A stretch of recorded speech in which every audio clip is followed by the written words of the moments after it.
Bonjour, Myriam, naturopathe pour enfants. Aujourd'hui, j'ai envie de te livrer mes réflexions au sujet des personnes atypiques. Voilà, j'ai intitulé cette vidéo «L'atypisme, un trouble ou une évolution de l'humanité».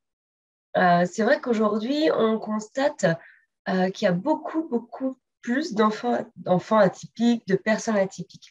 Quand je dis atypique, je voudrais juste faire ma petite définition.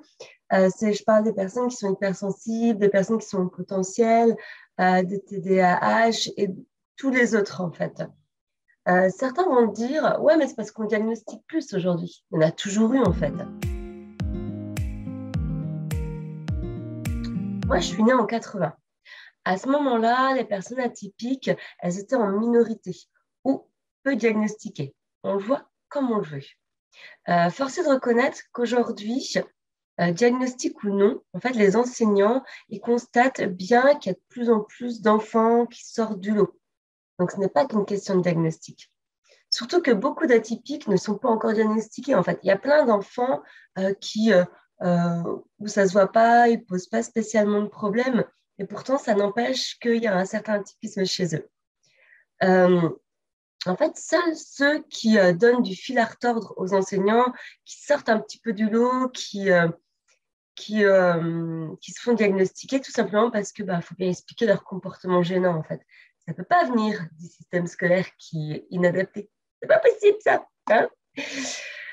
Moi, je voudrais nuancer mes paroles tout de même et te donner mon avis parce que tout n'est pas tout rose ou tout noir. Selon moi, l'hypersensibilité, le haut potentiel, l'hyperactivité sont simplement une évolution de l'humanité. Qu'est-ce que j'entends par là? Tout simplement que l'humain est en constante évolution. Aujourd'hui, pour moi, l'atypisme, c'est l'évolution de l'humanité. Bizarrement, l'augmentation des personnes atypiques va crescendo, comme une évolution, comme toute évolution qui s'est faite en fait. Voilà, ce sont plus des tempéraments que des troubles à proprement dit. Là, je me doute bien que tu as envie de me dire, du coup, on ne peut rien faire. Voilà, mon enfant, je ne sais pas gérer, je ne sais pas comment le comprendre, je ne peux rien faire. Il y a une multitude d'améliorations possibles. Il faut voir les choses dans la globalité de l'être de l'enfant. De la même façon qu'on aura un tempérament stressé ou un tempérament colérique, ou voilà, des tempéraments bien caractéristiques qu'on connaît bien. Si on n'est pas en harmonie dans notre corps sur tous les plans, que ce soit digestif, émotionnel, mental ou autre, le stress finira par prendre plus de place. Voilà, je te prends un exemple concret vécu avec ma fille qui a un TDAH pour que tu comprennes mieux. Certains additifs alimentaires qui contiennent le cher bonbon ont une action hyperactive sur notre corps. Quand je te dis la globalité, là, tu vois, par exemple, je te parle juste sur l'alimentation. L'alimentation a une incidence sur l'hyperactivité de ma fille.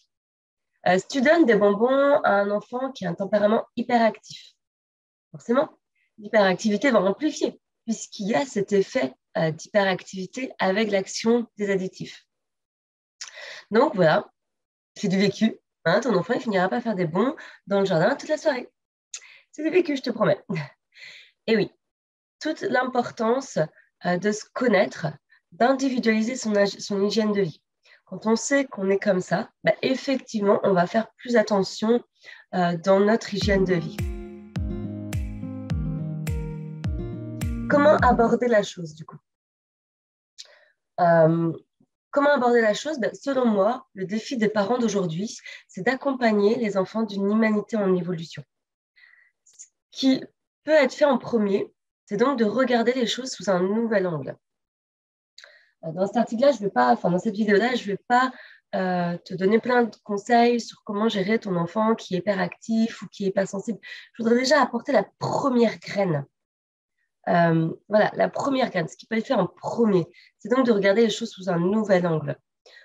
Non comme le fait que ton enfant a un problème, mais plus comme vouloir comprendre le mode d'emploi de ton enfant et sortir aussi du code qu'un enfant, ça doit être comme ci ou comme ça, qui doit faire ses nuits à telle date, qui doit manger solide à telle période, qu'il doit être capable de gérer ses émotions à tel âge. Voilà, il faut sortir de ce code-là, en fait. Les enfants, c'est plus comme ceux d'avant, en fait. Attention, je ne voudrais pas te dire que tout est permis pour ton enfant. Tu as ta propre limite. Mais je te parle plus du regard que la société, et nous sommes la société, porte sur l'enfant et la place qu'elle lui laisse dans le monde. Des enfants qui doivent se plier et rentrer dans la norme. Moi, j'ai vécu mon enfance vraiment comme ça. Tu dois te plier, tu dois rentrer dans la norme. Vas-y, tu dois être comme ça. Tu dois être comme ci et tu dois faire ça comme ça. Ouais, mais non, moi, je me sentais juste pas à ma place, en fait. Voilà, des enfants qui doivent se plier entre un homme plutôt que de les voir comme des adultes en construction qui vont embellir le monde de demain. Oui, parce que moi, je suis convaincue qu'il n'y a que des enfants aussi affirmés avec leurs belles valeurs que nos enfants, un petit peu différents pour pouvoir améliorer le monde et en faire que demain soit plus respectueux de notre humanité. C'est clair et net. Moi, je prends ma fille voilà, qui est hyper active. Elle est capable de faire exploser ton monde, faire remettre en question les gens pour que justement, ça amène des prises de conscience dans la tête des autres pour se dire, ah ouais, mais peut-être que ce système, il est plus bon. Peut-être effectivement, ce système, il est à revoir. Là, il n'y a que ces enfants-là qui vont pouvoir nous apporter en fait cette vision d'un nouveau monde. Et oui, là, je te parle d'un nouveau monde. C'est bien beau de se dire le monde, il va changer et tout ça. Mais oui, c'est exactement ce qu'il faut. On se rend bien compte qu'aujourd'hui, euh, le nombre de personnes qui sont déprimées parce qu'on est dans un monde qui n'est pas respectueux. Voilà pourquoi chaque parent doit prendre sa part au changement pour améliorer cette vision de la place de l'enfant. Il ne faut pas attendre, entre guillemets, le sauveur de l'humanité. Il faut arrêter de croire que quelqu'un va venir tous nous sauver. C'est à nous de semer ces petites graines de changement. Alors moi, je n'ai pas les clés de tout, mais j'essaye petit à petit de me dire, bah tiens, là, c'est peut-être plus bon, peut-être plus la bonne façon de voir. Bah, du coup, j'essaye autre chose. Voilà. Voilà toutes mes réflexions sur l'atypisme et l'évolution de l'humanité. J'espère que tu te retrouveras dans mes paroles. Si jamais tu n'es pas d'accord, ben, écoute, c'est pas grave. Fais-le moi savoir. Je suis ouverte à la discussion. C'est ma façon de voir les choses. Je te l'impose pas. Voilà. Que te dire d'autre? Eh ben, écoute, si cette vidéo t'a plu, n'hésite pas à la liker, n'hésite pas à la partager. Vraiment, s'il y a une chose qui me ferait le plus plaisir et ce pourquoi je suis là, en fait, c'est vraiment pour pouvoir ouvrir les consciences, amener une autre façon de voir les choses. Et c'est tout ce que je te serais reconnaissante de partager cette vidéo pour qu'elle puisse à son tour eh ben, ouvrir l'esprit de quelqu'un. Voilà, je te souhaite une belle fin de journée et je te dis à bientôt pour une prochaine vidéo. Au revoir.